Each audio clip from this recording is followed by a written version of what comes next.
ফিরে আসছেন নেইমার। সুখবর ব্রাজিলের জন্য, আগামী অক্টোবরে বিশ্বকাপ বাছাই পর্বে ব্রাজিলের ঐতিহ্যবাহী 10 নম্বর জার্সি পরে মাঠে নামবেন তিনি। তাই ব্রাজিল ভক্তরা এখন খুশি, কারণ ব্রাজিলের এই ঐতিহ্যবাহী জার্সিটি নেইমারের অনুপস্থিতিতে যে অসম্মানের শিকার হয়েছে, এখন তা আর হবে না।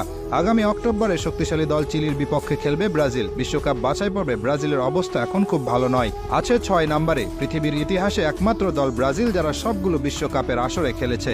বাকি যত দল আছে, আর্জেন্টিনা, স্পেন, জার্মানি, যাদের কথাই বলুন না কেন, তারা সবাই একবার না একবার হলেও বাছাই পর্ব থেকে বাদ পড়ে মূল বিশ্বকাপ খেলার যোগ্যতা হারিয়েছিল। কিন্তু ব্রাজিলই একমাত্র দল যাদের কোনোদিন এমন কিছু দেখতে হয়নি। কিন্তু এবার শঙ্কা জেগেছে বিশ্বকাপ বাছাই পর্ব থেকে বাদ পড়ার। আর তাই এমন সময়ে দলের প্রাণভোমরা নেইমারের দলে ফেরার এমন ঘোষণা আশা জাগিয়েছে ব্রাজিল ভক্তদের মনে, কারণ নেইমার কি জিনিস সেটা সকলেই জানে। নেইমার এমন একজন খেলোয়াড় যিনি একাই পারেন একটা ম্যাচ জিতিয়ে নিয়ে আসতে। বর্তমানে ব্রাজিল দলে যারা আছেন তারা সবাই মিলে যত গোল করেছেন, নেইমার একাই করেছেন তার চেয়ে বেশি।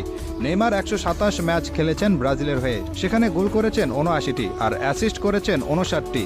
আর এই হলুদ জার্সি এবং ব্রাজিল দলের জন্য নেইমারের যে পরিমাণ ভালোবাসা আছে তা আর কারণেই। কতটা ভালোবাসা থাকলে ইনজুরিতে থেকেও নেইমার দলকে সমর্থন দিতে সাধারণ দর্শক হিসেবে সুদূর সৌদি আরব থেকে চলে এসেছেন আমেরিকাতে। শুধু ব্রাজিল দলে কেন, সারা বিশ্বে এমন নজির খুব একটা দেখা যায় না। 2টি ম্যাচেই তিনি ছিলেন স্ট্যান্ডে, ব্রাজিলের গোলে উৎসাহ দিয়েছেন, উল্লাস করেছেন, এমনকি ছিলেন ড্রেসিং রুমেও। কোস্টারিকার সাথে প্রথম ম্যাচে ড্র করেছিল ব্রাজিল। সেদিন গ্যালারি থেকে ব্রাজিল অধিনায়ক দানিলোকে ধ্বনি দিচ্ছিলেন দর্শকেরা। দানিলোও এগিয়ে গিয়েছিলেন তাদের জবাব দিতে, কিন্তু এগিয়ে আসলেন নেইমার। দানিলোকে বুঝালেন, বললেন এই মানুষগুলো ব্রাজিল দলকে ভালোবাসে, তারা এই দলের খারাপ সময়টাই মেনে নিতে পারছে না। বুঝিয়ে শুনিয়ে নেইমার দানিলোকে নিয়ে গেলেন ড্রেসিং রুমের দিকে, দায়িত্ব পালন করলেন বড় ভাইয়ের। নেইমারের তুলনায় বর্তমান সময়ের ভিনিসিয়াস জুনিয়র আর রদ্রিগো গোজ আসলে কিছুই না। তারা নিজ ক্লাবে যত বড় তারকায় হয়ে যান না কেন, জাতীয় দলের নেইমার যে পারফর্ম করতেন তার সাথে আর কোনো কিছুর কোনো তুলনা হয় না। বিশ্বকাপে কোয়ার্টার ফাইনালে যেদিন নেইমার খেলেছিলেন, সেদিন সবাই অবাক হয়ে দেখছিল নেইমার কি জিনিস। 2021 কোপা আমেরিকার ফাইনাল খেলেছিল ব্রাজিল আর্জেন্টিনা।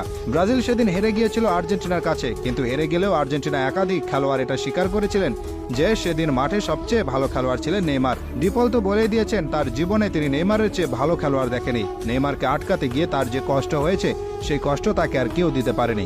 এই কথা স্বীকার করেছেন আর্জেন্টিনার আরেক ডিফেন্ডার রোমেরো। যখন আবার আশার বাণী শোনান যে আগামী অক্টোবরে সম্পূর্ণ ফিট হয়ে তিনি খেলবেন ব্রাজিল জাতীয় দলের হয়ে, তখন ব্রাজিল ভক্তরা আবার আশায় বুক বাঁধে। হতাশায় নিমজ্জিত থাকা এই দলকে আশা দেখান নেইমার। তিনি তো পারেন আশা দেখাতে। কি মনে করেন, নেইমার আসলে কি ঘুরে দাঁড়াতে পারবে ব্রাজিল?